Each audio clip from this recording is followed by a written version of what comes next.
In this video, I'd like to start talking about the mammary glands.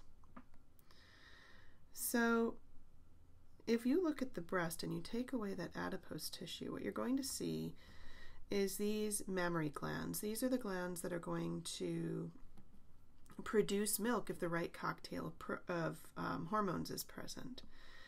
Coming off of each of these mammary glands is a lactiferous duct, and that just means it's a duct that conducts that milk.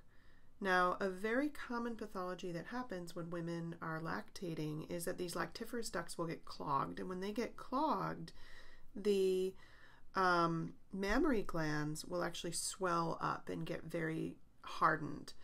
And it can be incredibly uncomfortable because one of the things the body is doing a lot of at that point in time is it's making a lot of milk. So how is this milk created? Well, it relies on two hormones. One of those hormones is prolactin, and this is pro, you can think of as for, and lactin, milk. This hormone is used to start milk production.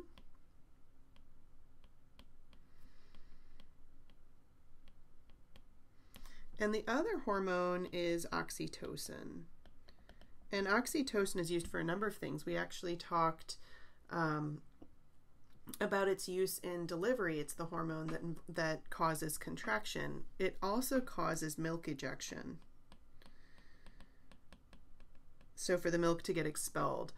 Now, oxytocin is always going to be in the system because it has numerous effects, but without prolactin there's not going to be lactation. So you really need both. You need the prolactin to make the milk and the oxytocin to have the milk come out. This infant suckling is actually part of a positive feedback loop whereby the infant suckling stimulates the nipple. That stimulation to the nipple results in an increase in oxytocin, and that increase at the same time, and we didn't talk about this in class, it results in a decrease in dopamine.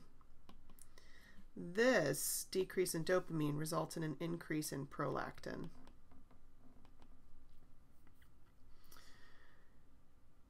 Okay, so this increase in oxytocin causes those, basically the cells within the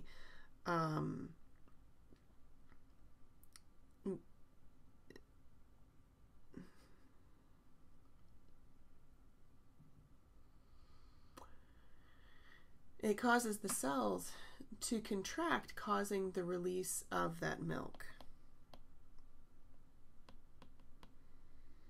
And what usually happens when milk is released is that the infants will suck harder. So this is where we get into that positive feedback loop where the more milk is released, the harder the infant is going to suck. And this is also going to result in a greater increase in milk production, which is nature's little way of trying to help mom to keep up with the need of an ever-growing infant. She's obviously not going to have to produce as much for a newborn as she will once the kid is 6 months old and a good 10 or 15 pounds heavier.